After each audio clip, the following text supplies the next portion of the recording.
po yung nakuha ko dahil mauubos po yung time namin. Baka pagbalik po namin dito ay tapos na po ang hearing. So ito lang po, mga ilang peraso lang po. Mga ano lang po, dalawang USEC, parang 6 yatang... Pakibasa mo nga yung ledger. Apo. Bago mo i-submit sa amin, pakibasa mo lang for the record. Your Honor, okay lang po ba? Kasi baka po hilingin na lang po namin sa executive session po kasi para po sa kaligtasan po namin. But sa totoo pong kwento, wala pong nanggagaling na sulat sa DBM. Kumbaga, it's only a verbal advice or kung instruction na may available na ganitong amount. Yun po yung pagkakaalam ko. Sino po ang nagbibigay ng verbal advice from DBM? Kasi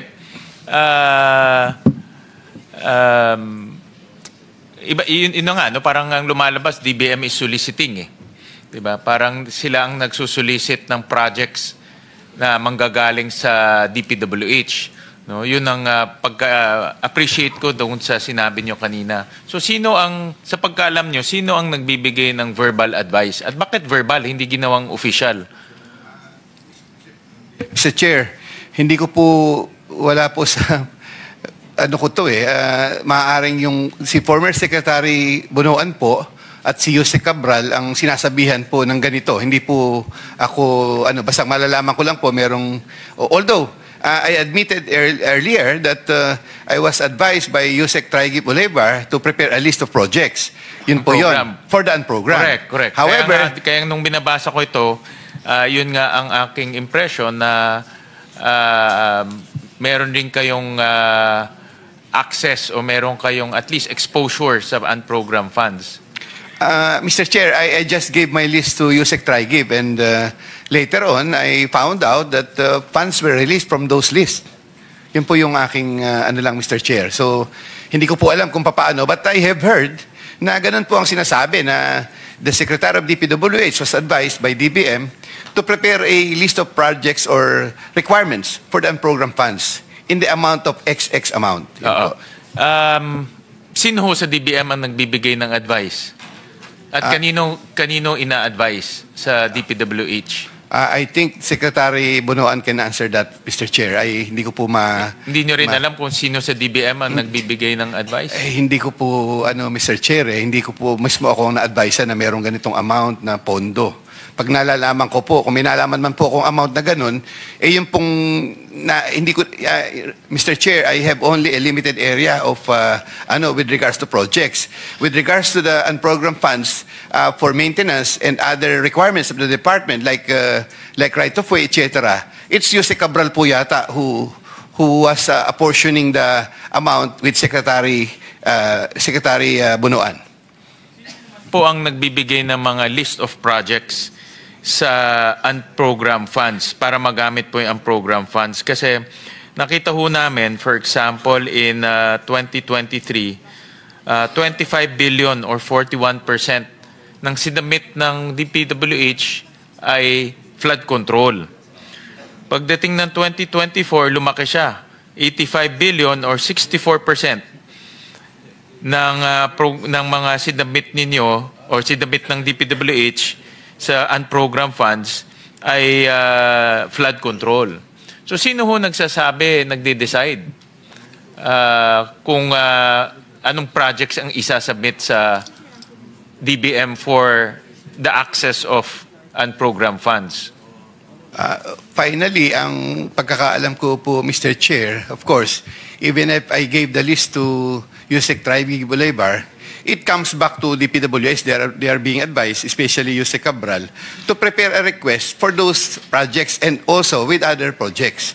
Hindi ko po alam yung ibang request. Ang ano ko lang po dito, ang na-retrieve ko lang po yung aking na-request. But definitely, there may have been other funds na kasama po noon na na-request po yon. So, Jose Cabral, being the planning Yusek, was the one who prepared the list for signature of the Secretary Bunuan. Kayo ba may access ba ho kayo sa unprogrammed funds? Ay wala na po, Mr. Kayo bilang USEC ho kayo ng operations, di ba ho? For NCR and some other areas. Kayo ba ho, meron ba kayong access sa unprogrammed funds during your tenure as USEC? Well, meron po akong naalala noon. I think, hindi ko po Mr. Chair, I cannot really be concrete. I cannot answer it in a concrete way because there may have been projects allocated from Secretary Bunoan and projects from Tri-Give Bolivar na doon po nasama sa program. Sa program? Yes po, Mr. Pero Chair. kayo, meron ho kayong capability na, gamitin natin yung program. Wala po, Mr. Chair. Wala po akong access na ganun. In the case nung kay Tri-Give, siya po ang nagbukas na manggagaling yun sa Yes po. program. Yes po. Yes Paano po, naman ho siya nagkaroon ng access sa program? Hindi naman ho siya DBM, di ba ho? Hindi ko po alam, Mr. Chair. Basta't ang usapan naman po dito, mag-submit ka ng listahan. So, when the list came out with funds, yun na po yung nun. And based on your, dito sa experience nyo kay Mr. Tri-Give at program, lumabas ba ho yung project niyon gamit ang program? Yes po, Mr. Chair. Nung pong project ni, lumabas po yun yung... Nino? Ni Engineer Alcantara po. Na galing sa program fund? Yes po, Mr. Win. Chair. Okay. Yeah, Yes, go just ahead. for your information, yung pinag-uusapan nyo on program fund, ito yung special allotment release order for fiscal year 2024. This is dated 27 December 2024, patapos na yung taon, 51,341,420,000, of which yung flood control niya nasa mga 30.8 billion. So ganun kalaki ang napakawalan from the program fund. So tama po yung direction nyo sa ating budget for next year. Alisin talaga natin yung mga items na hindi kailangan sa under the program fund. So ito yung imagine 30.8 billion coming from the program fund na release sa mga district engineering offices for implementation. Di ba? Ang laki na nasayang. Pero bakit galing sa program? Alam naman natin yung parameters, di ba? Excess collection sa non-tax revenue, di ba? Not even tax revenues. Tapos may accompanying revenue measure. Tapos yung approved loan. Yan lang naman ang kailangan eh. So saan ang galing tong 50 billion na sinasabi niyang, maybe you were referring to this, yung kay Yusek Olaibar. Yes po, Mr. Chair. Yes po. Hindi ko po sigurado kung yan ang bumangga talaga doon sa aking listahan. Yeah. But definitely, ganyan po yung pamamaraan at sources po niyan. And the department cannot just release this. Yes po, without the of the DBM. Yes. And Malacanang, di ba? Hindi ko na po kayang Yeah, sagutin anyway. yan, Mr. Chair. Hindi ko po kayang Anyway, sagutin. thank you, Senator Win. Thank you, Senator Ping. Kasi nung budget hearing po ng DPWH, in the 2024 GAA, meron na po tayong mga 250 billion in terms of flood control, more or less, no? Tapos nadagdagan pa ng another 85 billion in unprogrammed funds. So lumalabas siya 330 billion. But ang pinagtataka ko ho, in 2023, 41% ng project flood control. Pagdating ng 2024, naging 64%. Merong deliberate attempt na palakihin yung flood control doon po sa share. Kasi malaki ang komisyon. Yun na nga ho. No? Kaya So I'm dumapunta. trying to understand ho kung sino ba ho ang may discretion na palabasin po yung program at pumunta ho siya sa flood control. Yun po yung aking I'm trying to understand. At kung merong insider information si Mr. Bernardo kung paano po ang takbo ng program. Kasi in ang program, lump sum siya eh. No? Even in the GAA, wala talaga siyang mga line item. So, purely discretionary kung ano ang ilalabas ng DBM base sa recommendation or base sa submission ng DPWH. Pero nalaman ko ngayon na baligtad. No, kayo palang sinasabihan, meron tayong excess or additional revenue dito, kayo mag-submit kayo. Parang baligtad yung lumalabas na kwento ngayon. Which, Another follow-up, Senator Win. Pagka ba huhugot sa program, automatic si Yusek Olaibar yung nagpa-follow up? I cannot, Mr. Chair, sorry po. Sa parte lang po nung sa aking concerns, yun po yung as alam far ko. as you know. Yung sa'yo lang. Palagay ko po, hindi po siya lang eh. Kasi I Hindi. think there Kung were palagay other... mo hindi siya lang, sino pa? Hindi ko po, Mr. Chair, I have learned, but wala pong dokumento pa ito, hindi ko pa po mapapatunayan talaga, but I have heard that outside of my jurisdiction, there were also projects for unprogrammed funds released, especially Not necessarily followed up by Olaybar. Not necessarily po, siguro. Hindi po sa kanya lang yan.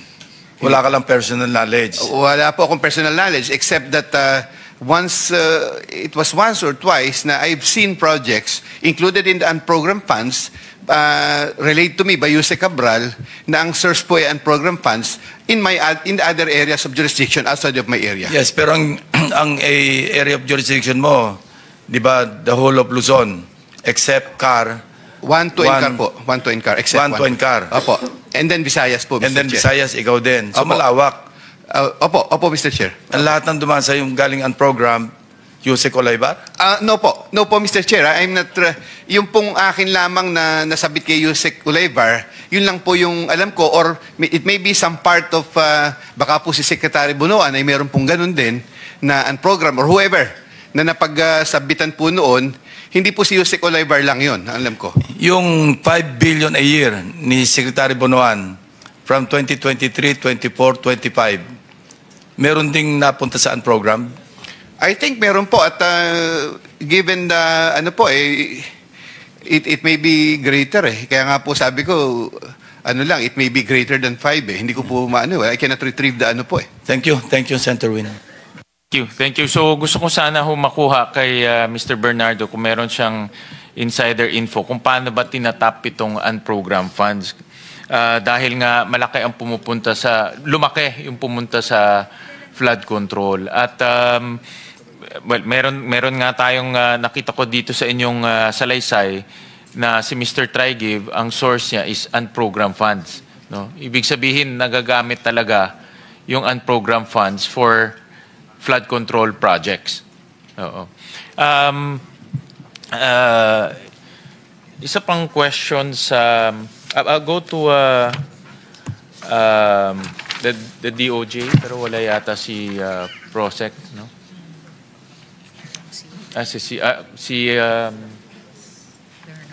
Attorney Hernandez? Bernardes. Mr. Chairman, Your Honor, I am Attorney Bernardes. I am the Program Director of the Witness Protection Program. Okay, I don't know if you are knowledgeable on some of the just basic questions, like for example, in yesterday's hearing, sabi ni Secretary Recto na by end of the month, this month, no, meron ng makukulong, no, magiging may accountable na, no. So just give us an update on what cases have been filed and what are the timetable of those cases. No? I can only answer based on what PG Faduglion answered earlier. And he said that we would probably file cases by the middle. Andiyan na yata si Prosec. No? Yeah, maybe he's the appropriate person to respond. Prosec, I am just going back to yesterday's hearing. Nasabi sa amin because of what's happening right now. PG. Sorry, Prosecutor General, PG, sorry. Yes, sir. Sorry. Nasabi sa amin na by end of the month, there will be, merong mga taong makukulong, no? So that we can restore the confidence of our people to government and also to our economy. So can you give us a rundown kung ano pa yung mga kasong na-file na? At ano yung anong klaseng kaso ang na-file? At yung timetable nitong mga kasong to? Okay. Thank you, Mr. Chair. Insofar as the cases that we have now under preliminary investigation, you have ghost project cases involving DPWH officials from Bulacan District 1.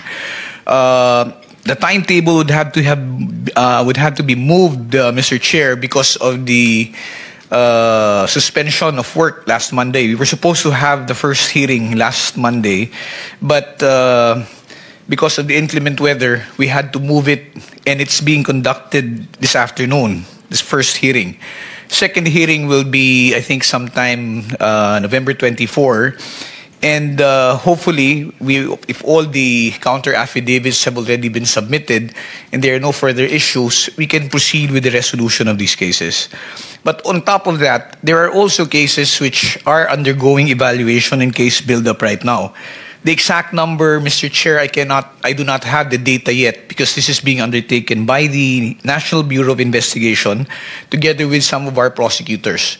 What we know is that there are forthcoming cases that will be eventually filed, hopefully by next week, middle of next week, involving personalities, involving proponents already.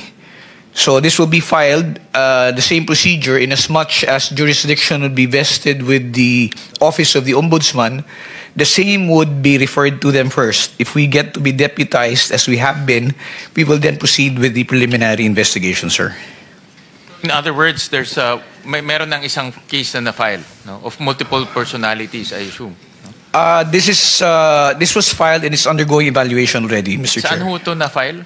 Sa Department of Justice po. Okay, and then you will also file this in court after? No, the same would first be referred to, sir, to the Office of the Ombudsman, considering that the personalities involved would be salary grade 27 and above. So everything will converge in the Office of the Ombudsman? Yes, Mr. Chair, and as soon as they finish evaluation, and we will be deputized to proceed and conduct the preliminary investigation, it will be sent back to the department and we will conduct the PI. Sorry again. Okay. Yep. Point of clarification, when you say you're deputized by the Ombudsman, ang ibig sabihin, kung ano yung findings nyo, adapted na yung Ombudsman for filing of information na yan? No, sir. If we do get deputized, whatever resolution we have, if the cases fall within the jurisdiction of the Sandigan Bayan, will have to be coursed through the Office of the Ombudsman. Yes, pero ours will be recommendatory only. It will be the Ombudsman That who will evaluate further. will approve the same for filing in the Sandigan Bayan. So sir. hindi adapted as submitted. No, sir. They Not still have the option to review the same. Okay, thank you. And with that particular case, so nasa inyo pa, babalik siya sa Ombudsman, no? Kailan ho siya babalik ng Ombudsman? Yung nasa amin po ngayon, sir, na sinasabi ko na may proponent na involved, this is already going through evaluation now. We hope to be able to send it to the Office of the Ombudsman by early next week po. So by early next week, they'll review it again. Then send it back to us if we will be deputized to conduct the preliminary investigation. Okay, and from there, the subpoenas will be issued by our team of prosecutors, and then we'll conduct the preliminary investigation, come up with whatever resolution, sir, and submit it to the Ombudsman for approval. babalik ulit sa kanila. Opo. Kasi po, ang jurisdiction nga po is Sandigan Bayan. So, kailangan po na ang may authority na mag-file sa Sandigan Bayan ay ang Ombudsman lamang po.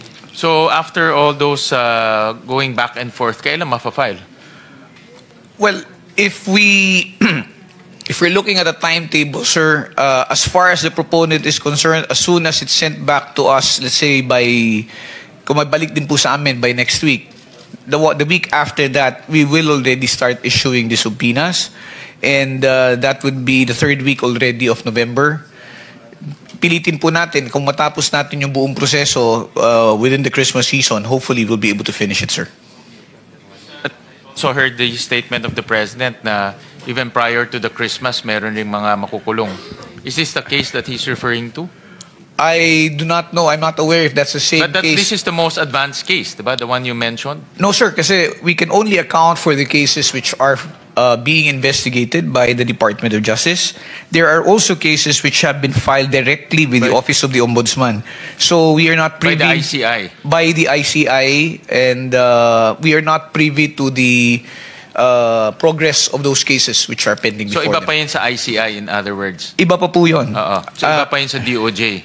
Wala po. Ang ginagawa po ng ICI sa pagkakaalam ko, Mr. Chair, is that whatever cases they want to be referred, they bring it straight to the Office of the Ombudsman. Okay, okay. Kami naman po, para wala hong duplicity, whatever cases we endorse or send to the Office of the Ombudsman, we make sure that ICI is also informed and furnished with copies para wala hong duplication. Correct. I think I asked that during the budget deliberations. That is correct, Para Mr. walang duplication. That is correct, Mr. And Chair. do you have knowledge whether those cases filed by the ICI are in what stage right now? Well, all I know is that some of them are undergoing field investigation by the Office of the Ombudsman. The last that I heard is that there are cases already which are ripe for resolution. I just do not have the exact number and the exact details of which cases these are. So sir. those cases might be more advanced compared Yes, sir, to the and cases. it may be filed ahead. Okay, all right. Thank you, Mr. Chairman. Maraming salamat po. Senator Marcoleta, kinuha ni Senator Sherwin pero ibalik sa'yo. Salamat, Mr. Chair. Mga ilang tanong lang ito, Mr. Chair. Dabay, point of information, nakabalik na po yung mag-asawa. May mga dala raw sila. Ano po yung pinagpaguran nyo sa inyong hearing, Senator Marcoleta? Ito yung napagpaguran nyo sa hearing nyo, yun, dala na nila. Yung ledger. Hopefully, Mr. Chair, na meron silang maipapakita na talaga magagamit natin. Mr. Sala, kunahin na kita.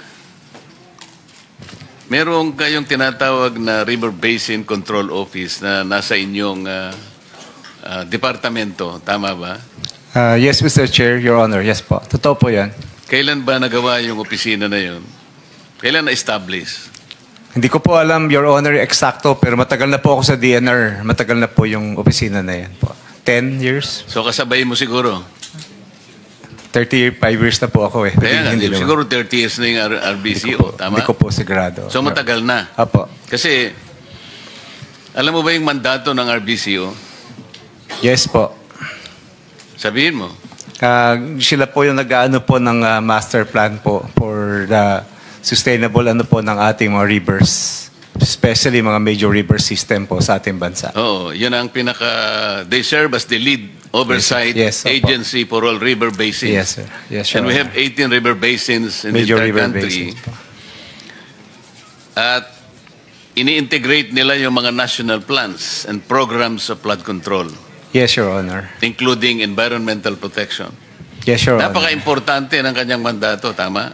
Opo. Tama po, Your Honor. Pero sa tagal nila sa inyong departamento, wala kong nakitang sino man na tumestigo sa committee ito na sila'y nakipag-coordinate o sila'y pinuntahan, for example, ng DPWH sa paggawa ng napakaraming flood control projects. Kasi kung hindi mo isasaalang-alang ang mandato nito na siya pala yung gagawa ng master plan to integrate a comprehensive master plan, lahat ng gagawin ng DPWH mula ng pagdating ni Ferdinand Magellan sa ating bansa hanggang ngayon, walang mangyayari sapagkat hindi sila konektado. Tama? Tama po, Your Honor. Kaya failure ang ating mga flood control projects. Hindi dahil sa napatunayan na natin ang maraming katiwalian, ang maraming korupsyon, ang lawak at ang lalim, kasing lalim ng mga baha na dumating sa ating bansa. Ito yung isa sa hindi nakita o ayaw tingnan ng DPWH sa mahabang panahon. Paano kayo makapaglalatag ng matino at katanggap-tanggap at makakapagprotekta sa mga komunidad ng ating bansa kung hindi sila integrated? Yung 18 river basins ay dapat isinaalang-alang para katanggap-tanggap. At saka talagang makakapagprotekta siguro ng karamihan ng ating mamamayan, kung hindi man lahat. So bakit nandyan pa yung River Basin Control Office? Anong ginagawa nito? Kung wala naman palang, walang pakinabang.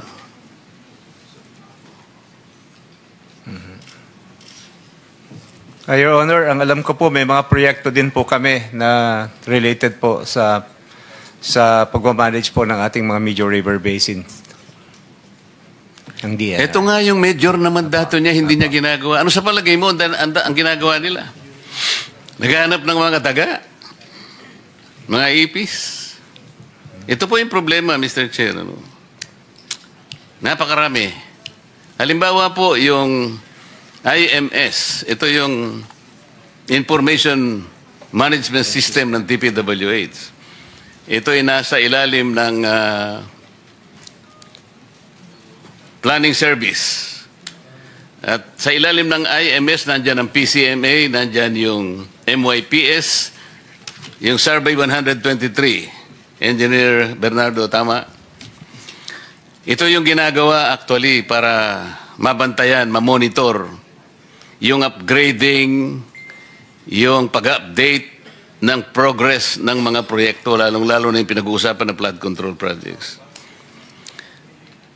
Kung hindi akma, kamukha ngayon, napatunayan na kahit sinasabi po nilang real-time geotag, ang dali palang takpan yun eh. Kukuha lang ng ibang litrato, isasalpak na ganyan. Akala mo, totoo na ang accomplishment is so much percent already. Pero hindi totoo eh. Kaya naglipa na yung ghost projects.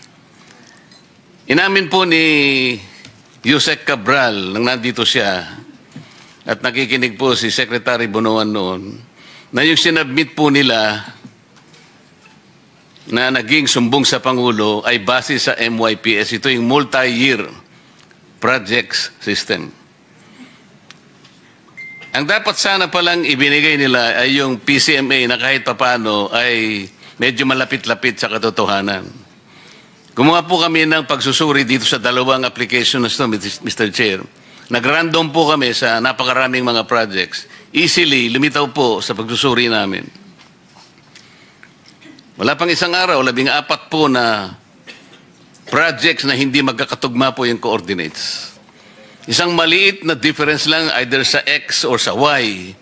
Alam po ninyo ang variance na nakita namin, discrepancy, mula sa maliit na about 67 meters to about 700 meters. Yusek Bisnar, sa harap ng napakalaking deviation ng mga coordinates, gusto po namin matukoy talaga kung ilan ang bilang ng ghost projects.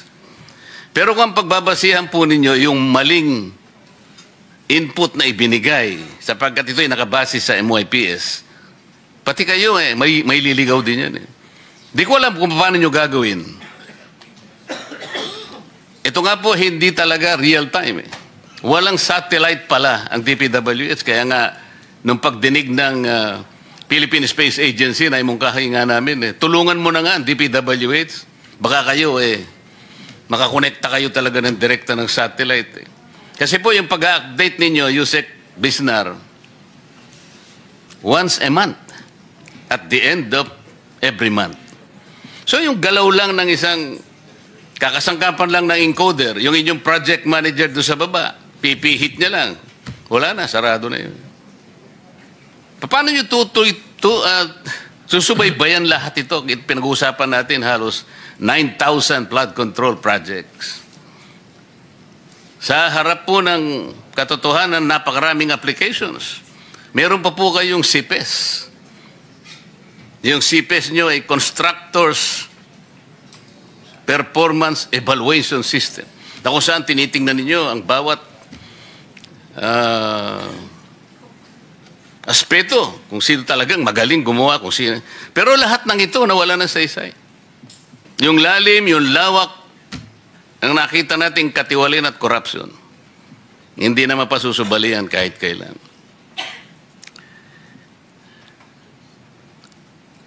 Mr. Chair, ako po ay dadako na doon sa matagal ko na sanang, kanina pa kasi, magmula nung ako po ay maging Blue Ribbon Committee hanggang kayo po ay pumalit, iisa po ang nakita natin. Hanggang ngayon, nakita natin yung sa magitan ng testimonies ang napakarami pong tinawag natin dito. Wala pong kokontra na talagang ang lalim ng katiwalian at korupsyon na na-establish po natin. Mali-malitang pera po ang nagpalitan ng kamay dito. Tinitingnan ko po yung ating Senate Blue Ribbon Rules. May I refer to Section 5, o Article 5, Section 3, Mr. Chair. Dito po yung sinasabi, reports on bills and resolutions. Where evidence of malfeasance, misfeasance, and nonfeasance is uncovered in the course of the committee's investigation, the matter may be referred to the Ombudsman or to the DOJ or to any appropriate agency as the case may be. sa opinion ko po, ay palagay ko tama na po na mula dito ay i-repair na po nating lahat. Sapagkat yun po yung ating tuntunin. Nandito nga po yung ating Prosecutor General.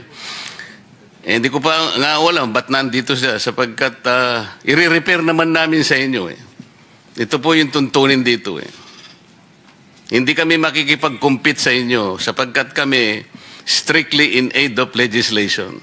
We have come across this problem, the magnitude no one can deny.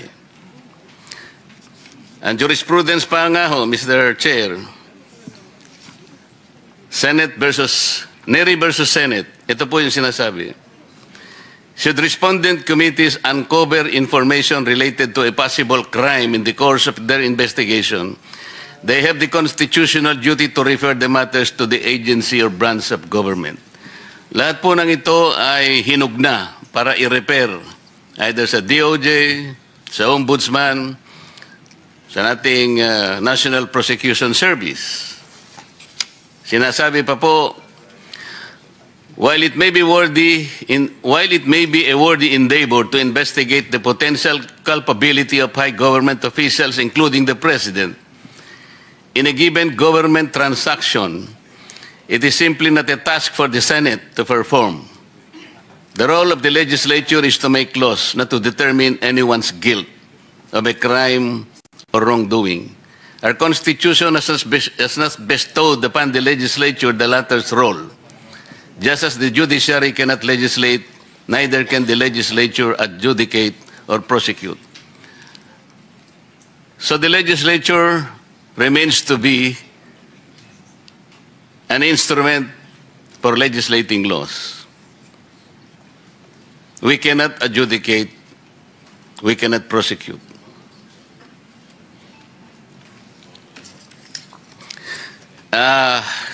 Siguro po alam na ninyo, Mr. Chair, hindi ko po alam anong oras, but I think earlier hours, nagpadala yata former Congressman Saldico a video recording. At dyan po ay napakarami niyang sinasabi na aligasyon, ngunit hindi po pwedeng hindi bigyan po ng atensyon. Nagpapatunay lamang po na lumawak na po talaga at lumalim ang pinag-uusapan nating problema. We cannot ignore that statement uploaded in the Facebook, Mr. Chair. So, kung ang tinatanong ni Senator Sherwin kanina na pinipilit na sinasagot ni Prosecutor o General Prosecutor, no? Prosecutor General Padulyon, sino po ba yung pinoprosecute natin ngayon? Mga accessories or mga... Meron po bang mga pangalan na? Yeah, may I respond, Mr. Chair? As I mentioned earlier, the ones who are being investigated right now are personalities from the DPWH, officials of District 1 of Bulacan. They are the ones subject of the initial investigations undertaken by the Department of Justice. There are also other investigations which are being evaluated now prior to its filing with the department and eventually with the Office of the Ombudsman, sir. Kanina po tinatanong niya kayo, he quoted the President na meron ng makukulong, sabi ng Presidente. Sir, I do not know and I cannot speak for the President. I do not know what's in I'm this not saying that you will speak for the President. Si Senator Sherwin nagsabi, narinig niya na may makukulong. At kailan ang sinabi, Senator? Kailan, parang ang sinabi niya, marami nang makukulong immediately. Exactly, Mr. Chair. That's why I said I cannot speak or know the state of mind of the President when those statements were made. I was not privy to it, and neither do I know what the details of which. I can only speak of the cases being handled by the Department of Justice. Hindi naman sasabihin ng Pangulo yun ang hindi niyo siya ina-advisean. The President will not state anything nang hindi niya nalalaman ang mangyayari. As a matter of fact, we assume that the Department of Justice might have advised him sapagkat hindi niya sasabihin ang kagaya ng sinasabi mo ngayon. Yes, sir, but I cannot also make that assumption. No, I cannot base my answer on an assumption which is being made unless I was privy to the information that such advice was given to the President when he made that statement. I can only speak for what I know, sir, and what I have personal knowledge of. So are you trying to assume that the President was ill-advised? I'm not saying that the President was ill-advised. I just do not know who spoke to the President, sir, before he made that statement. We're not saying that somebody spoke to the President. Senator Sherwin heard that the President was assuming that there will be somebody who will be jailed immediately. Yes, sir. But your statement, Mr. Chair, is that you are of the assumption that the Department of Justice made that statement. I'm not assuming anything. We're saying that the President told that somebody will be jailed. Kasi kung halimbawa, preliminary investigation pa lang, at saan kayo ng bola, pupunta kayo kasi di ba meron kayong, sabi nyo nung isang araw, sa briefing, meron kayong memorandum of agreement with the Ombudsman that the DOJ can directly file cases to the Sandigan Bayan. What happens to that? Sir, if we go over the memorandum of agreement simply says that we have the authority to investigate, and whatever the results are of our investigation, if it involves personalities with salary grade 27 and above, or cases cognizable by the Sandigan Bayan and offenses committed in relation to the performance of one's function, the same will still have to go through the Office of the Ombudsman for approval before it gets filed before the Sandigan Bayan. That was not the kind of explanation given to me in the earlier hearing. Kindly wrap up. I'll give you 1 more minute. Okay. Thank you, Mr. Chair. So, wala kang nakikitang immediately na makukulong, di ba? Up until the results of the investigation are finished, I wouldn't be able to make any statement to that effect, sir. Meaning to say, yes. Yes, sir. Thank you. Thank you, Mr. Chair. Thank you. Senate President. Thank you, Mr. Chairman. Thank you very much. Buti nabanggit ni Senator Marcoleta yung kaya may mga video. Kasi Mr. Alex of Legacy, no, Alex Abelido, may napanood akong video mo eh.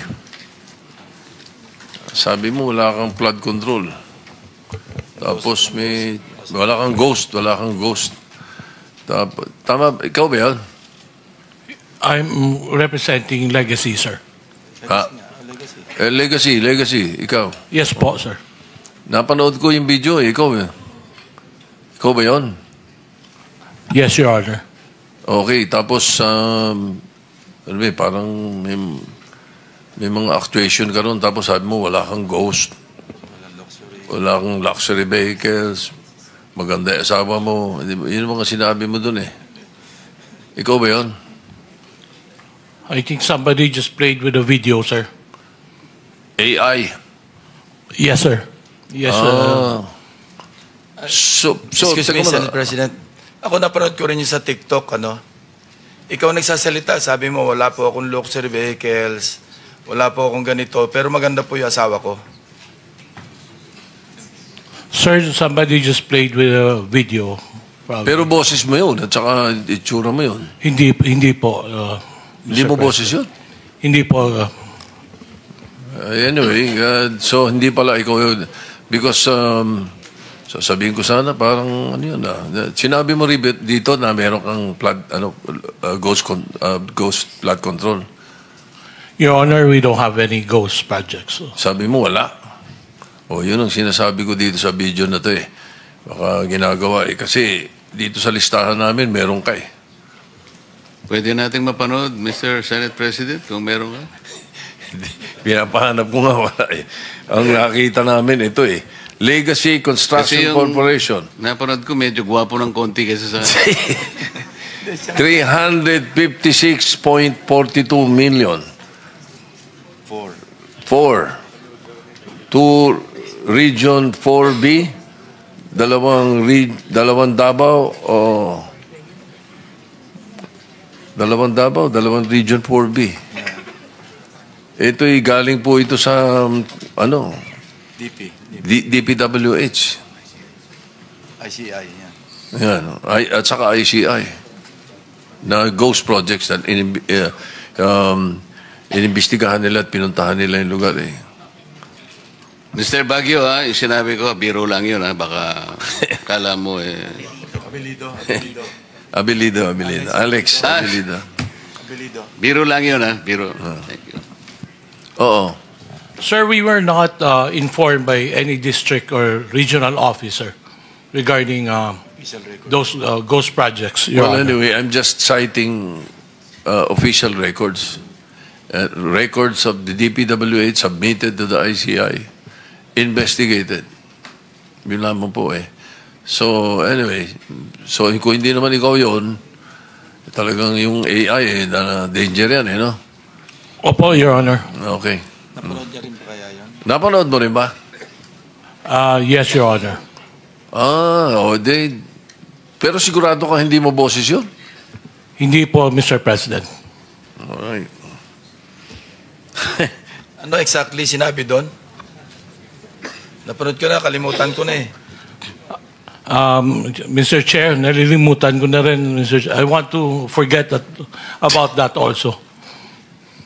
Basta ang maliwanag lang doon, wala kang luxury vehicles. Kasi napapag-usapan mga luxury vehicles eh. Parang wala ka ring mga mansyon, parang ganun.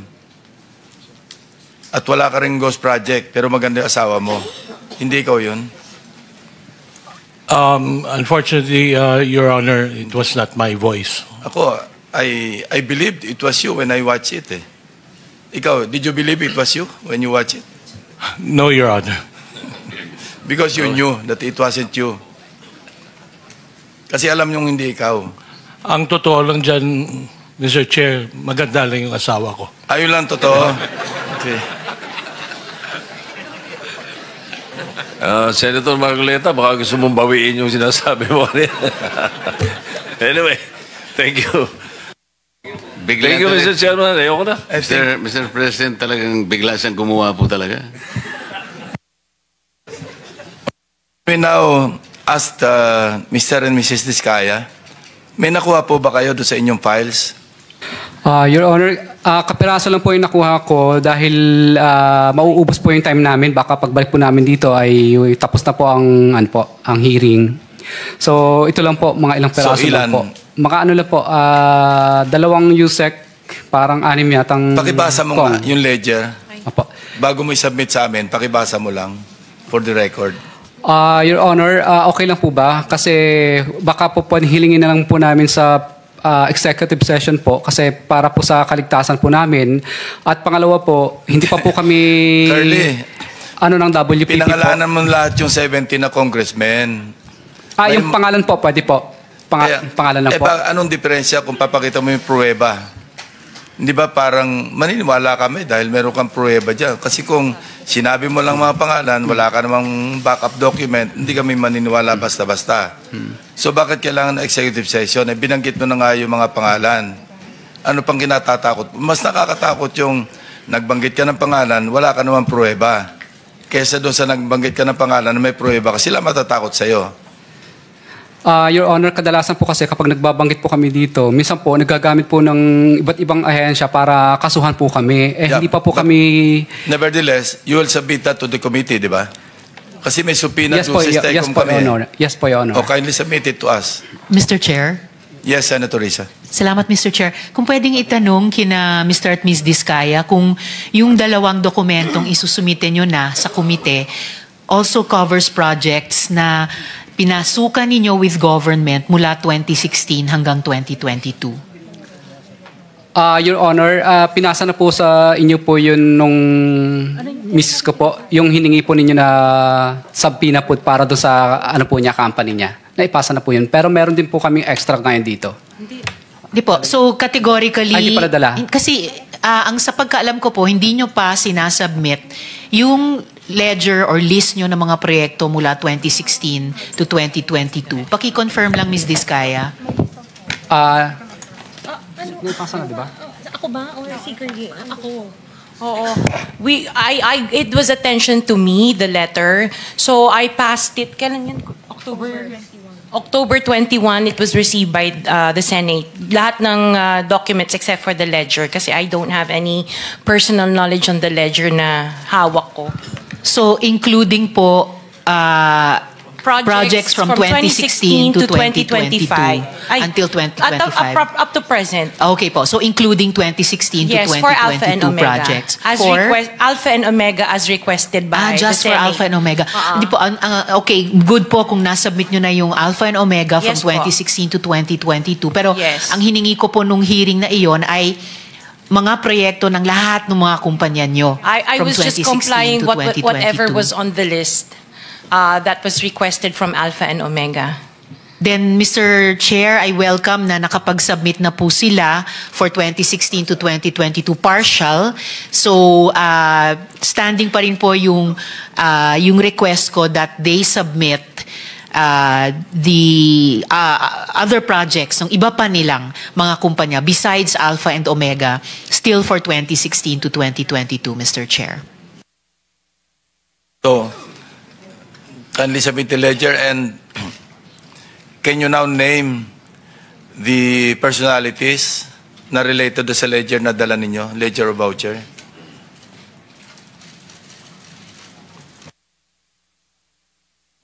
Your Honor, okay lang po ba isasubmit na lang po namin sa inyo? Babanggitin ko na lang po ang mga pangalan po ng nakuha ko lang po. Opo. Ang nandito po ay si si Kong Roman Romulo, si Kong Marvin Rillo, si Kong Dean Asistio, si Kong Patrick Vargas, si Kong Marivic Pilar, si Kong Jojo Ang, si Yusek Terence Calatrava, si Yusek Bernardo. Ito lang po ang naano ko po. Amounts at saka dates. Ay okay lang po, Your Honor, kung ano na lang po, executive session na lang po para po sa submit na lang. Alam mo, subpoena. Isasubmit na lang po namin po. Ito po. Submit. Ganun din yan, bababasa rin. Basahin mo na lang. Marami. Hindi ako makarelate sa iyo. Your Honor, okay lang po ba isubmit ko na lang po kasi masyado pong mahaba? Never mind. Ganon din yan eh. Pahirapan pa kung kami pa magbabasa.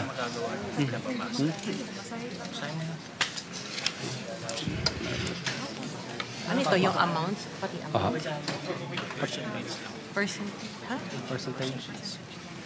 Okay. Your Honor, umpisan ko na lang po kay Yusek Terence Calatrava. Ano po, ito pa yung mga date niya.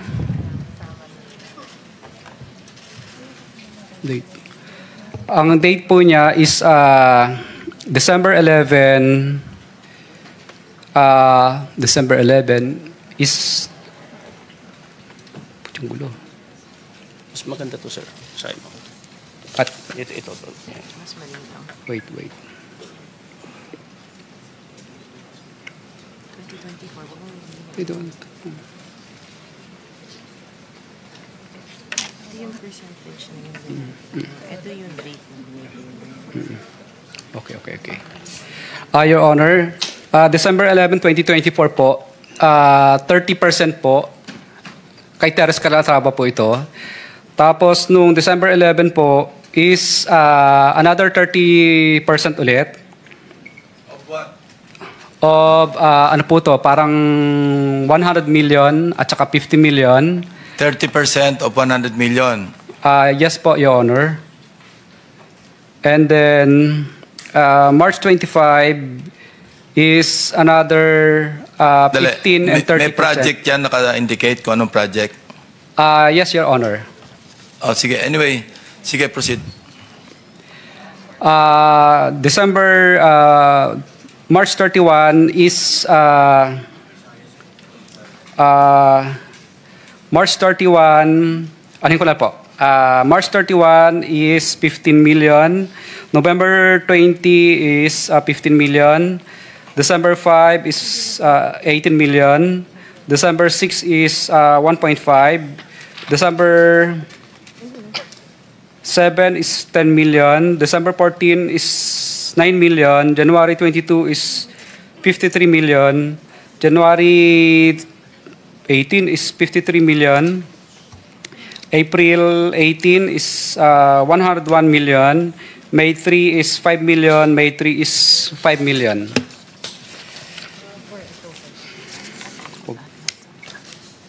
Lagi pa yung total.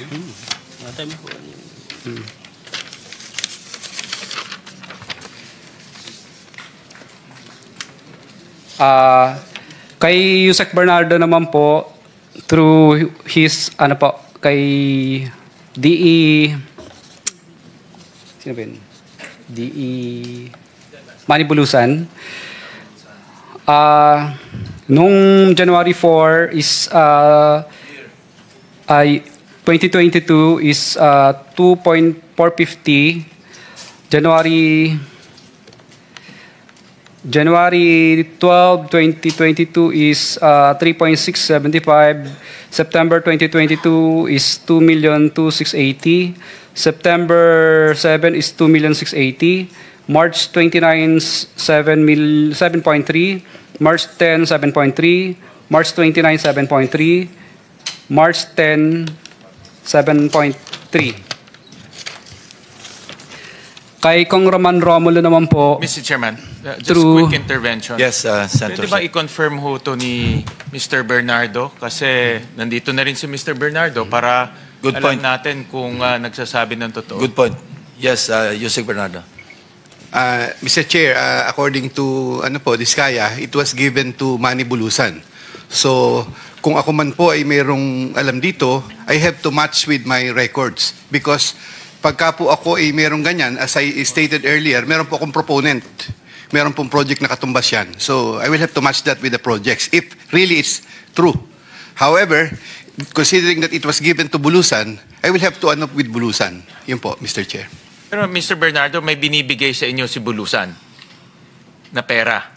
Meron po akong nabanggit kanina na meron pong proyekto na si Manny Bulusan po ang katulong po. Ima-match nyo lang kung yung sinasabi ni Mr. Diskaya match doon sa binibigay ni Bulusan. Pero ang tanong ko, mayroong binibigay sa inyo si Mr. Bulusan? Meron po, Mr. Chair, kasi nga po, nabanggit ko po na there were projects with the proponents that I'm taking charge sa Manny Bulusan po. Nung binigay sa inyo ni Manny Bulusan, sinabi ba niya galing kay Mr. Diskaya? I'm Wala sure sasabihin niya.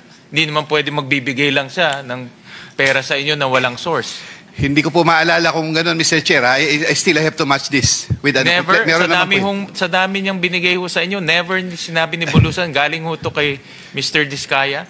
Mr. Chair, si Bulusan po ang binigyan niya, hindi po ako. Oh. So, hindi ko po maalala kung kailan sinabi ni Bulusan sa akin yon. When I have to match this with hindi Bulusan po. Hindi nyo dinay nyo na galing kay Mr. Diskaya o hindi nyo lang humaalala na kailangan hindi ko po maalala, Mr. Kailangan Chair. nyo lang i-check? Yes po, Mr. Chair. Okay po. Your Honor, okay lang po ba? Bago po ituloy itong kay Kong Roman Romulo, baka po pwedeng magtanong ako kung kumustahin ko sana yung status po namin sa WPP kasi that's beside the point. You have to settle that with the DOJ, not with the Blue Ribbon. okay lang po. Tanongin ko lang po sandali ang abogado ko. Sige. PG, Padulyon. Mr. Chair, when we return to Mr. Diskaya, I'd also like to ask. Thank you, Mr. Chair. Opo. Yes, Mr. Chair. I believe that it's a matter that should also be known by the committee because Mr. Diskaya is asking for the status of their application. For the past 2 months and a half, we have not heard from Mr. and Mrs. Diskaya. They have not gone back to the department. There has been no coordination made by by the couple, either by their lawyer. The last thing that we heard from them was when they declared that they will no longer be cooperating with the ICI. Since then, we have not had the opportunity to talk to them. So there can be no evaluation that can be done by the Witness Protection Program absent any disclosures coming from the couple, Mr. Chair. Does that answer your question? Your Honor, kasi nung mga nakaraan po, ilang beses din po kaming bumalik po sa DOJ po. Kaya lang wala pa po pong pinapakita sa amin po na MOA. Ganun kasimple yan, may proseso sila dyan. Anyway, PG Padulion. I think it should be explained to the couple, sir, that there is no such thing as an ex-deal here where they will provide us with documents and then we will immediately, or the Witness Protection Program will immediately give them a memorandum of agreement. In other words, hindi kaliwaan. Hindi po kaliwaan yan. Because precisely, the reason why these affidavits will have to be submitted first is for us to evaluate and determine whether the same is compliant with the requirements of the WPSB law. And second, if it can be corroborated by other pieces of evidence. A simple statement telling us or naming 100 names will not make any difference unless the same can be substantiated. And thus far, we have not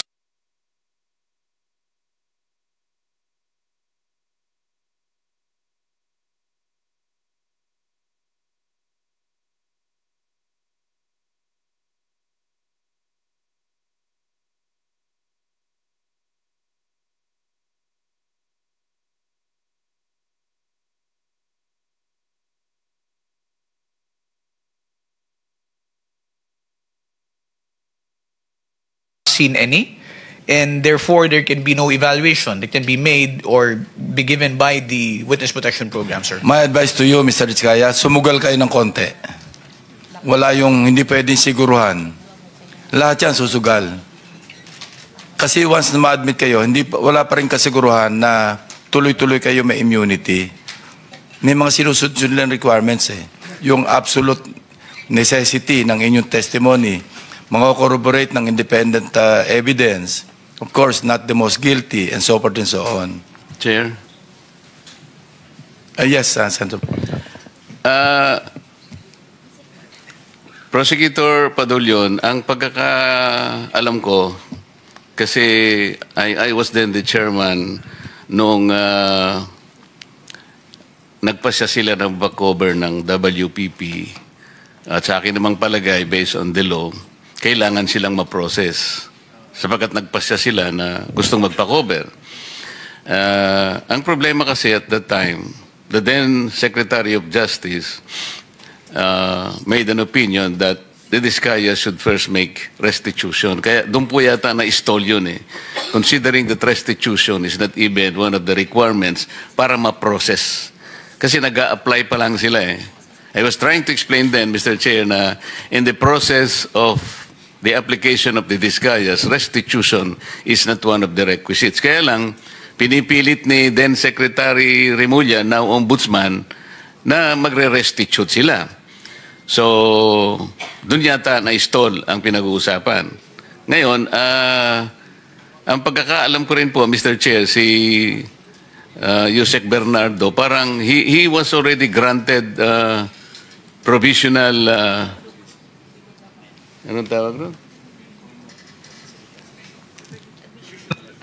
Provisional admission, Mr. Chair. So, if he was granted already provisional admission, was he required to restitute anything? Sir, that is covered by the Memorandum of Agreement and is confidential. I cannot make that disclosure without any clearance from the Secretary of Justice. Why? Because the law provides for it, sir, that confidentiality is a matter which is stressed in Section 7 of the law. So, Mr. Chair, ito na naman ang problema eh. Para malaman naman ng kahit sinong gustong mag-apply, kung ano ba requirements talaga. Was that restitution requirement covered by that? Yun lang naman eh. There's nothing secret in that. Ba't hindi mo sabihin? Sir, it is contained in the Memorandum of Agreement. Like nobody should know that a restitution was required by the Department of Justice? The details of the Memorandum of I'm Agreement... not asking for details. Sabihin mo lang, was it made a requirement? Restitution is part of the details, sir, which is provided for in any Memorandum of Agreement if you're going to ask me. So if it is going Bago to siya be there, makapag-apply, restitution will be required. not necessarily, sir. Not Not necessarily. Ito kailangan sabihin ko, palagi kasing sinasabi ng mga ibang tao, I am trying to defend the Diskayas. No, I am trying to maintain what the law says and provides. Dahil alam ko na wala namang sinasabing restitution, gusto naman nilang magpa-cover para sa ganun, may protection naman sila because they are aiding the state to prosecute kung sino-sino may kasalanan dito. Bakit hindi natin i-apply ang batas? Ngayon, sinasabi mo na naman, tinatanong ko lang, kay restitution applied to Yusek Bernardo, he was granted already provisional admission. Ba't hindi mo maibigay man lang yun? There is nothing secret in that. Otherwise, pero meron kayong paborito, merong hindi. Parang namimili kayo. It is a selective process. May I respond, Mr. Chair? Yes, you may respond. Again, we take exception to the statement of the good senator that we are being selective. The process of application... Yun ang ginagawa the process mo, of application, making a sir... selective application of the law. Sinasabi natin, walang requirement ng restitution. Will you agree? I agree, sir. It is not explicitly stated in the law. It is not explicitly stated in the law, but... It is not explicitly stated in the law, but you're requiring them to restitute. No, sir. Let me just explain, if you will allow me to finish. There is no explicit provision in the law calling for restitution. However, there is a memorandum of agreement whereby terms and conditions can be stated therein. And if there is agreement as to restitution, alam mo, yung the same can memorandum be of included. agreement, hindi siya kasamang restitution. Yung pagka siya na-admit na as state witness, kaya mo lamang siya lalagyan ng memorandum so that he can cooperate with the DOJ in prosecuting this case. Precisely, Huwag mong sir. iisipin na i-include mo yun sa memorandum. You are deviating from the law itself. There is no deviation, sir. Sabihin mo sa akin kung anong provision that the memorandum will require restitution. There is nothing in the law, again, which states Ito that... yung problema ninyo eh. Palagi kayong ganyan kung makipag... no, sir, we're being very candid with the And sasabihin nyo, committee. take exception. Kayo ang nagte-take exception, pati batas eh, binabago ninyo. No, sir. If the Diskaya couple would want to be admitted, all they had to do is go through the same process. But it's not a matter only Pumunta na sila. Yes, sir. But they have not... Alam mo, si Secretary Boying Rimulya ang nandito, nag-usap pa sila dito. Okay? Sabi niya sa mag-asawa, Mr. Diskaya, sige, bukas na bukas, isama mo yung asawa mo, magkikita tayo sa din. Nandito pumunta siya rito, kaya ang palagay ko noon, processing lang naman. If they will not qualify, okay lang sa akin yun. But, hindi nga sila natuloy sa process because they were required restitution. Kaya ang nakikita ko dito, merong blocking eh. Di ba? Napakasimple na pinag-uusapan natin, Prosecutor Papadulyon. Huwag na nating i-complicate ito. We apply this law to everybody. Ngayon tinatanong ko lang, okay lang naman kung qualified si Yusek Bernardo. I have nothing against Yusek Bernardo. Okay lang. Tinatanong ko lang, para yung application ng batas, parehas lang. So, halimbawa, kung wala namang restitution si Yusek Bernardo, why will you apply restitution to these people? Sir, we did not. That was a statement made by former Secretary Rimulya. When they were referred to Department of Justice for processing, it was because there was a legislative inquiry which was going on, and the Diskaya couple, during the time that they were testifying, stated that they wanted to be provided security and protection. Immediately after they went to the department, said security and protection was provided to them without any consideration yet as to their application into the program. The evaluation for purposes of being considered in the program is a different process which has not been completed. That is the reason why they have not yet been considered as possible state witnesses in the cases. It was never completed because you were insisting on restitution. Drop it. Para sa ganon, kung mag-a-apply sila at kung qualified sila, pagbigyan ninyo. Yun lang ang ano dyan. No, sir. Again, let me disabuse the mind of the good senator. There is no requirement that for purposes of processing, they will have to go through or they will have to make restitution. Yun nga because sinabi it will still ni go Boying through Rimulya. evaluation. Sinasabi ko sa iyo, yun ang sinabi niya sa press conference niya. Sinabi niya yun eh. Alam mo, mag-a-apply lang eh, sinasabi ko. Kung ang restitution mangyayari at the end of, let's say, napakita talaga na meron silang pananagutan sa batas, later on, restitution is talagang kailangan. Pero nag-a-apply lang yung tao eh.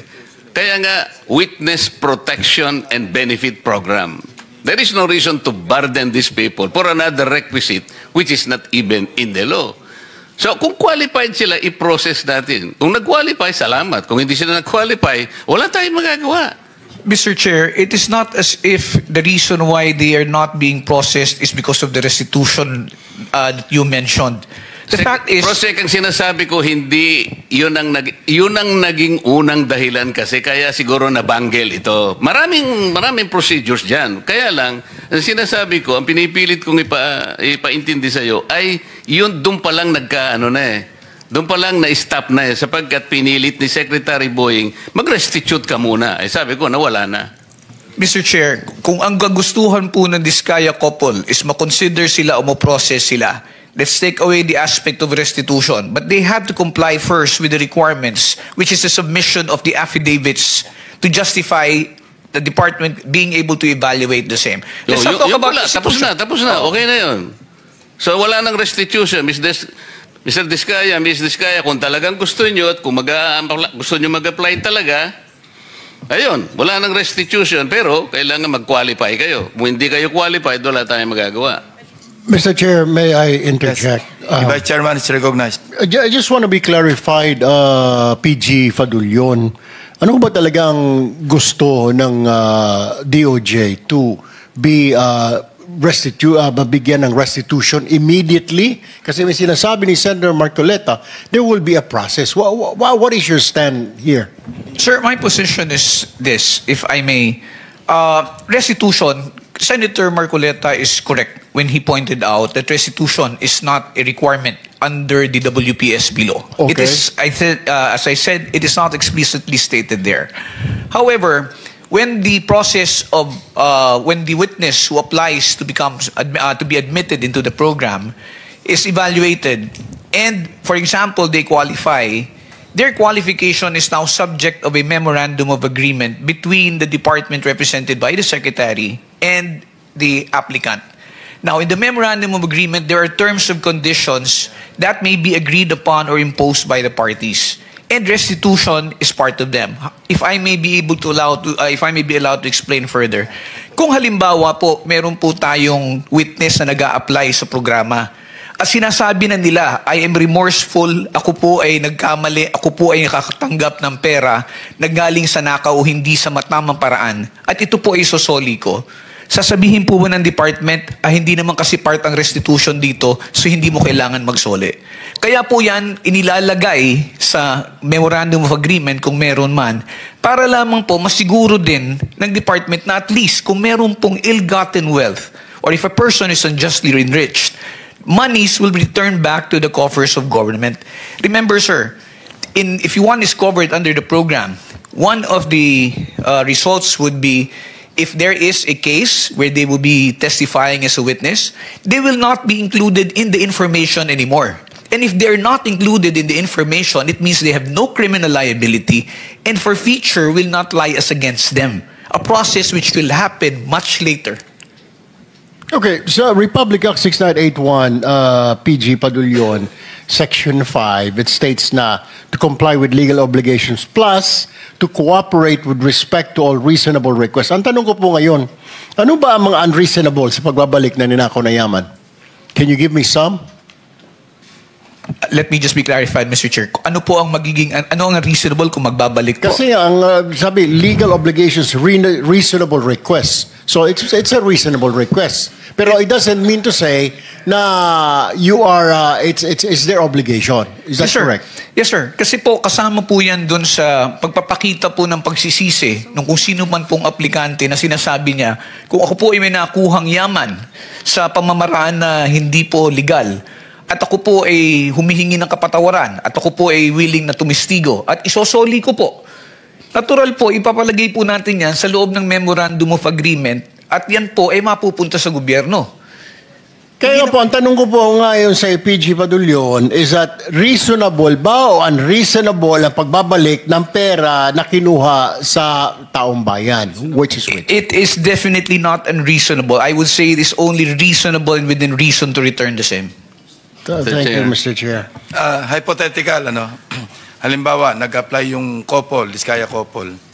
Sinabi nila, halimbawa, papasok sila sa MOA. Okay, ito po yung aking mga account numbers, ito yung bangko. Willing po akong i-waive kung magkano man ang laman nitong account number na ito. Tama po ba yung hypothetical situation na ganon? That would be one correct means, Mr. Chair. Or halimbawa, ito po yung estimate ko na kinita ko. sa aming pagkokontrata na merong ghost project, nag-estimate siya. Nagbigay siya sila ng estimated amount na sa tingin ninyo acceptable kasi yun ang base rin sa reasonable na computation. Kasama rin yung sa MOA. That will also be included in the MOA, So sir. hindi immediate na Hindi po pagpasok nila, babayad na kagad sila. Parang extortion yun. Yes, sir. Hindi po immediate. Kasi mangyayari niyan is parang you paid your way to be able to be admitted. Parang you buy your Yes, way sir. in to the Yes, sir. program. Ito po, it's a So necessary... merong miscommunication. Yes, sir. Wala nga sa batas ang restitution, pero it could come later. Yes, sir. Parang as a pledge, as a commitment. Yes, sir. That is correct, Mr. Chair. Thank you. Mr. Chair, ikaw na nga hindi man hidden wealth pinag-uusapan Mrs. dito. Diskaya wants to say something. Can we allow her? Pwede natin magsalita ka muna. Yes po. I-confirm ko lang po kasi with what attorney Fadulian said na meron kaming we were given temporary security. Definitely we weren't kasi I had to get our own security for me and my kids after the session here where we mentioned the 17 congressmen. So hindi po kami nabigyan ng DOJ ng any security whatsoever. And then yung sinasabi na hindi kami nakikipag-cooperate. Actually, the affidavits that they were requesting were prepared and we were ready to give it to DOJ. Pero kasi we were required to restitute first. So hindi namin You were required to restitute how much? Wala silang sinabi na amount. So hindi namin alam kung ano yung restitution. Baka stipulation lang. So it was one of the one of the stipulations PG, that baka stipulation lang was yun asked of us. Mr. Chair, I am not privy because I am not part of the ones who have been talking Yes. to and communicating Yes po, with the opo. Diskaya couple. So I will have to validate that information, Mr. Chair, as to whether or not restitution was made a condition. Maybe you can renew your application. Actually, hindi din Puntahan nyo kami... na lang si PG Padulion. Opo, hindi na po kami... We are 100% trying to cooperate with whatever is asked of us. So when Mr. Diskaya was let out for a half day to do the ledger, nagpasa po kami ng ledger ni Yusek Bernardo. Noong day din na yon, pero hindi din pinansin. It parang sinabi sa amin, the case will go on even without para the lang ledgers. kasi 490 na, no? Sabihin lang ng lawyer ninyo, mag-coordinate sa DOJ. Andito yung director ng WPP. Kung makipag-ugnayan, para hindi tayo dito nagba-back and forth. Hindi tayo matatapos eh. Kasi I think there's a lot of miscommunication eh. No, iba yung interpretation, iba yung interpretation. Yes, so, Mr. Senator Chair. Rizal, you're about to... Yes, salamat Mr. Chair. Since sinabi ni Ms. Diskaya na gusto nilang mag-cooperate 100% sa mga investigasyong ito, just to make of record explicitly, bukod po sa sinubmit na nilang mga proyekto ng Alpha and Omega 2016 to 2022, iniintay pa po ng komite yung mga proyekto 2016 to 22 ng St. Gerard, St. Timothy, Amethyst Horizon, St. Matthew, Great Pacific Builders, at Elite General Contractors. Plus po, yung mga joint venture agreement projects ng mga Diskaya taong 2016 hanggang 2022 din, Mr. Chairman. Salamat po. Thank you. So, salamat Mr. Chair at siguro baka magkakaroon ng panibagong pag-asa yung mag-asawa na ito. Pero Prosec Padulion, huwag mo nang ipipilit yung restitution na yung ilalagay mo sa memorandum. Mali yun. Para matuloy. Kasi nag-a-apply lang naman eh. Baka naman, ang totoo niyan kahit, Mr. Chair, kung... Actually, hindi outright yung restitution. Parang pledge yan eh. Parang willing kami mag-restitute. Parang ganun lang. Hindi outright kasi pagka-outright, parang extortion yun. Hindi, maski na yung pledge eh. Wag na muna nating ilalagay kasi parang nababahiran ng ano eh. Unang-una, hindi nga natin alam, magkano ba yung re-resto? Sino bang magkukwenta? Sino magtatago nito while nandyan yan? Paano kung halimbawa, hindi naman na hindi naman nakumpleto, hindi sila nag-qualify. O kung nag-qualify man lang sila as state witness, later on, nagkaroon nga sila ng konting sablay, pwede rin naman silang i-discharge as state witness. What happens to the restitution? Kaya para wala kayong sagutin, wag nyo nang ipipilit yun, wala kasi sa batas yun. Okay, I would suggest Thank that you, the lawyer Mr. of the Diskaya couple will just coordinate with the DOJ. Okay. Settled? Para mag-renew application. Yeah, thank you very much. So, meron pa? Thank you, Mr. Chair. Thank you very much. PG, you want to say something pa? Sir, ulitin ko lang po. Yung pag-admit, pagpasok ko kasi sa pag-apply sa program is voluntary. That's why we cannot coerce or force anybody who wants to be admitted. However, yung sa sinasabi lang po ni Senator Marcoleta, una-una po liliwanagin ko, hindi po ako nag-i-impose ng conditions na ilalagay sa Memorandum of Agreement. It is an agreement between the Secretary of Justice representing the WPSB and the applicant. Now, as to whether or not restitution will be included there will depend on the evaluation of whatever statements will be submitted to us. So, gusto mo talagang patagalin itong usapan na to? Pinaliwanag ko lang ho, sir. Pinaliwanag ko lang ho. Okay, okay. So, members, would you like them to continue reading yung ledger, the contents? Sige. Continue, Mr. Diskaya. Congressman Romulo, care of Angelita Garucha and D. Aris, August 25, 2020, 3,915,000. January 17, 2022, 5,403,000. January 17, 2022, 2,058,000. February 14, 2022, 5,487,000. Wait.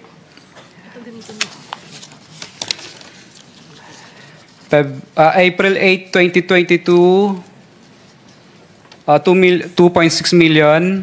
February 6, 2023, 2.6. February 6, 2023, 7.2. March 3, 4.8.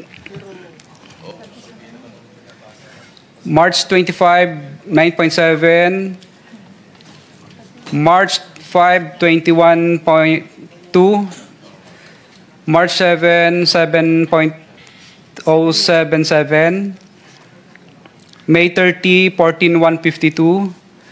May 30, 14,699. Okay, Mr. Diskaya, ganito lang. Isabit nyo na lang yan. Kailan kayo pwedeng bumalik para kunin ang lahat?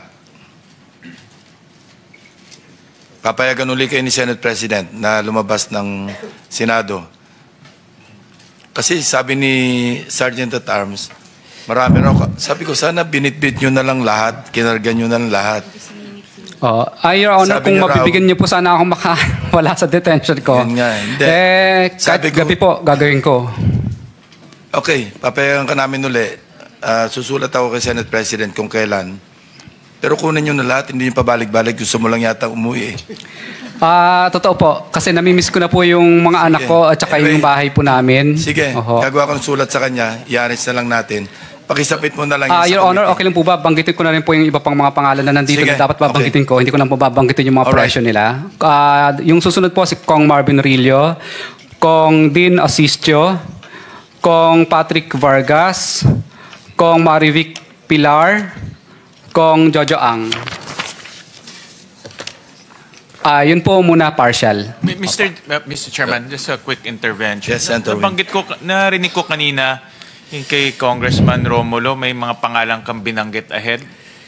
Ano mga po? pangalan nun? Kay D.E. Aris po yun, tsaka si D.E. Aristotle Ramos, at tsaka si Angelita Garucha dati. Engineer yun ang ng kausap DPWH. Yun ang kausap mo, hindi si Congressman Romulo. With ano po? Ang tawag doon sa ganun? With advice po. Yes. Pero wala kang diretso mo bang kausap si Congressman Romulo o itong dalawang tao ang kausap mo? Itong dalawang tao po na ito ang kausap ko. With ano rin naman po ni Congressman yun. Paano mo alam kung with consent?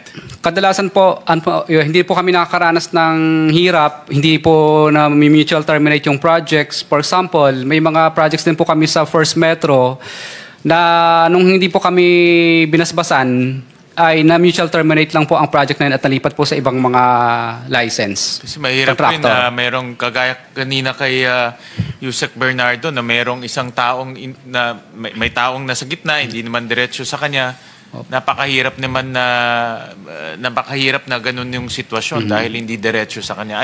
Observation ko lang, no, kasi base rin kanina sa nabanggit ni Mr. Bernardo. Thank you, Mr. Chairman. Mr. Chairman, singit ko lang din. So, Mr. Diskaya, may layer pa, ika nga, may tao na ito para kay congressman ganito. Pero sila ba mismo kumukuha o may tao? Tapos, nako-confirm ba na tatawagan mo yung mambabatas na, Sir, natanggap mo naman, baka mamaya, dinala lang sa bahay nung courier o nung tao? Kadalasan mo po, hindi naman po talaga harap sa kahit kaibigan mo na yung congressman, kahit na super friends na kayo, hindi naman po talaga siya harap sa'yo ng personal. Kumbaga, nagbibigay na lang po sila ng instruction. Kadalasan naman po talaga, ang inuutosan talaga nila, kung hindi yung chief of staff, DE, or kung sino pang pinagkakatiwalaan nila. So, yun po ang layers. Pero yung natanggap nila yung pera, tiwala ka na doon sa tao nila na di ba pwede makausap si Kong o may pinapirma ka ba? Ito, papirmahan mo na na-receive, etc. Bawal po yun kasi paper trail po yun. So, ibig sabihin po, wala talaga. At talagang walang... So, tiwala na lang? Yes po. Mararamdaman mo lang naman po yun na talagang hindi ka binasbasan kapag pinahihirapan ka na. May pahirapan kang makakolekta, pahirapan ka sa lahat, o ano po mga klase ng bagay. Pag yan na po ang naramdaman mo, ibig sabihin, yung pera hindi nakarating. Pati sa collection siguro. Yes po. Collection sa collection mo po, mobilization mo pa lang, mahihirapan ka na. Sa next partial collection, kahit siguro tapos mo na yung project, hindi ka pa rin makakasingil kasi hindi mo pa binibigay yung obligasyon. So yun lang ang mga senyales na natanggap nung sponsor mo o nung proponent na yung binigay mo na commission niya, natanggap niya, kaya mabilis pati hanggang sa collection. Yes po, Your Honor. At minsan po, pag nagkita po kami ng politiko na yon, minsan kadalasan po, nagkakaintindihan na po kami, hindi na kami nagtatanungan, Kong, natanggap mo na ba? Hindi na po yun kasi, ano na po, yung parang, alam niya na. Ibig sabihin, parang hindi siya umaangal, di okay. So, senyasan na lang. Opo. Maraming salamat. Thank you, Mr. Chair. Mr. Chairman, before you suspend, just one question to Yusek Bernardo. I am in possession of some documents. Is it true that the DPWH owes the mother-in-law of Senator Grace po sa right-of-way? May I, Mr. President, ano po yung DPWH, may mga utang sa mother-in-law ni Grace po tungkol doon sa mga right-of-way. Malaki yung halaga. Ito yung listahan nyo. Parang may naalala po ako during that time that they were following up some right-of-way claims. Sige. Mr. So, meron talaga. But sorry po, Mr. Chair, I'm not... Hindi nga ikaw, pero yung DPWH. Meron po. I remember po na merong mga parang Quezon City po yata yun if I'm not mistaken. Correct. Okay, thank you. I just wanted to clear that. Mr. Chair? Teresa. Salamat, Chair. Isang huling tanong din bago tayo mag-suspend para sa DPWH Region 7. Sino po ba ang nandirito? Sir Villa, tama po. Kayo pong Regional Director, ano po? So, Sir, tulad ng pagtanong ko kanina sa DNR, Cebu's flood control failed just when Cebu needed it the most.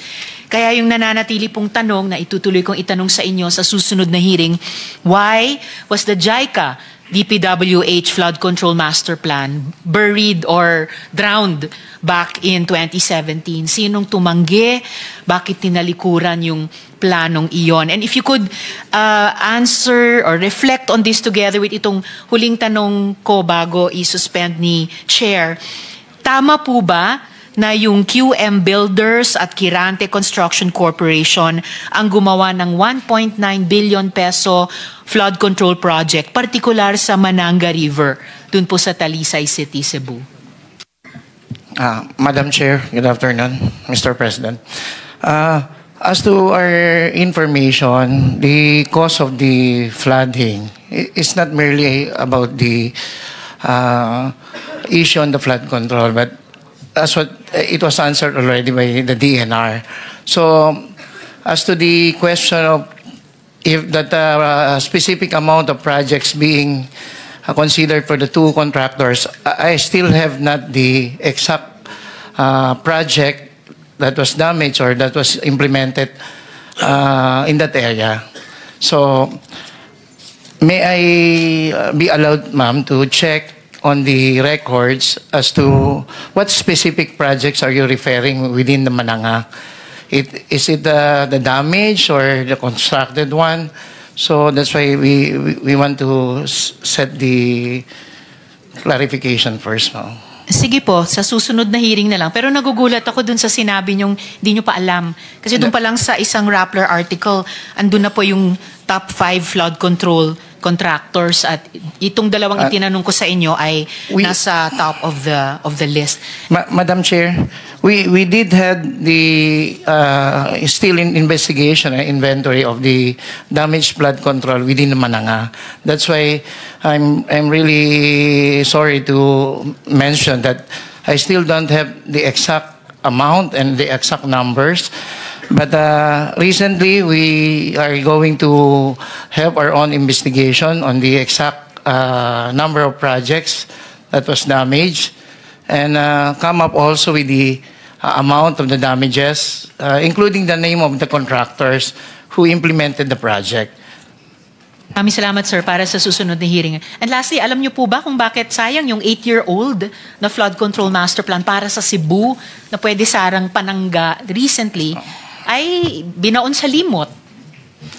Actually, Madam Chair, I do have the 2017 part of the completed master plan that was passed through us by UPMO. So we did have the Metro Cebu Integrated Flood Control and Drainage Master Plan. A study before have recorded that based on these reports, the consideration proposal for the immediate projects to be considered as the major proposal was the revetment and the drainage mains. So the secondary proposal is the construction of dams and retentions basins. That's why we did see this master plan to check if how many projects that were included already in the master plan. And sad to say, because of this heavy downpour and unprecedented rainfall intensity, it correlates more on the upland causes of these flash floods. So if we tend to relate that if these projects were implemented during the time that it was completed, maybe it would resolve the issue. So yun nga po, ang binabanggit lang po rito, ang unang naging parang priority po based dito po sa master plan, based sa record, is meron pong amount of revetments and drainage mains. Since then, meron po secondary proposal, which is the creation of the dams.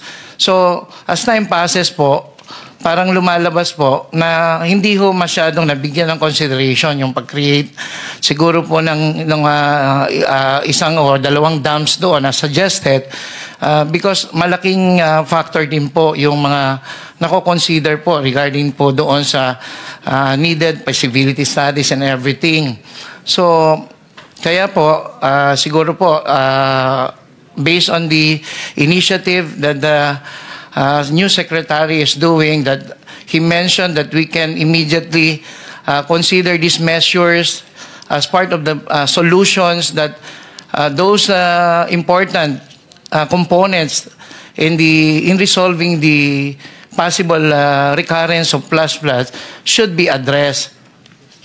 I'm sorry, Sir Villa. I mean, salamat sa mga pagsagot nyo, pero hindi po pwedeng magturuan lang ang DPWH at DENR dito. Kasi po, kung tulad nung sinasabi ko kanina sa DENR, kung ginawa po ng DENR yung mandato niya upland, at kung ginawa po ng DPWH yung mandato ninyo sa lowland, kahit nakalahati nyo man lang yung kamatayan at damage dun sa mga kababayan natin sa Cebu. So, lastly, so, sinong tumanggi dun, at least dun sa flood control master plan ng JICA DPWH? Ba't po ito tinalikuran? Ma'am, sorry, Madam Chair. I guess no one refused to consider or refused to not do this master plan. But however po, with the support that given to this major projects or consideration for these dams, we're not part of the priority at then time.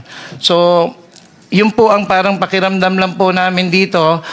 It was already addressed in the master plan, but still, because of the, siguro po, issue at that time ay kailangan din po ang intervention ng local and other agencies na involved po rito, ay hindi po ito ay naging priority doon sa iba't ibang aspeto po. Yung master plan ay hindi priority, Nino? No po, ma'am. Hindi ang master plan. I mean po, as part of the included component, that infrastructure component that should be included in the master plan is the dam construction, which is the secondary recommendation within the master plan at that time. So, parang ang sinasabi ko po, Madam Chair, so kung ito pong mga revetment walls are being prioritized before, because this was part of the major proposal within the 2017 master plan. I can hear, Mr. Chair, in closing, I can hear yung tone of regret dun sa boses ni Sir Villa. But, you know, not primary components like revetment, drainage, secondary components like dams, retention basins will not build themselves. Kailangan po ipatupad ng DP, kailangan ipatupad ng DENR, kailangan ipatupad ng LGUs at ibang agencies. Hindi pwedeng pagkatapos ng trahedya sabihin ng lahat, hindi kami yun. It's something, it's someone else, it's something else. Hindi eh. Para makabayad utang tayo sa mga namatayan kahit taxpayer sila at inasahan nila ang flood control, para hindi na maulit yung ganitong trahedya, we have to implement good master plans or good plans. I mean, ano lang, para yes, Madam Chair. Common sense lang po, sir. So, I will, salamat naman po for the initial answers. I'll suspend for now, Mr. Chair. Salamat Thank you. po. Before we suspend, just to make it of record na yung committee is in receipt of documents like ledger and other items from witnesses Curly and Cesara Discaya with the assistance of counsel consisting of 8 pages. Yeah. And by the way, can you not submit a soft copy na lang, digital? Your Honor, wala po akong ganun. Kadalasan po pagkatapos ko pong isulat yan, dinidelete ko rin po. Sinusulat mo, tapos tinatype mo lang? Yes po, Your Wala Honor. kang soft copy? Hindi po. Kasi baka po mabasa ng anyway, sige. Kahit sino. Just wait for our notice kung kailan ka uli uuwi. No? Sige, thank you very much. In the meantime, I'd like to remind again your lawyer to coordinate closely with the OJ para walang miscommunication. PG Padulyon, aside from Yusek Bernardo, meron pa bang ibang na-admit provisionally? So far, Mr. Chair, it's only Yusek Bernardo, but the evaluation as far as the application of Engineer Henry Alcantara and Bryce and JP Mendoza are still in the process of being considered. I am not privy lang as to when it will actually be allowed, granted, because I'm not part of the approving team. But I know they are being processed also. Thank you. Thank you, sir. Thank you for the information. So with that, the hearing is suspended until further notice. Thank you very much and good afternoon. Happy weekend.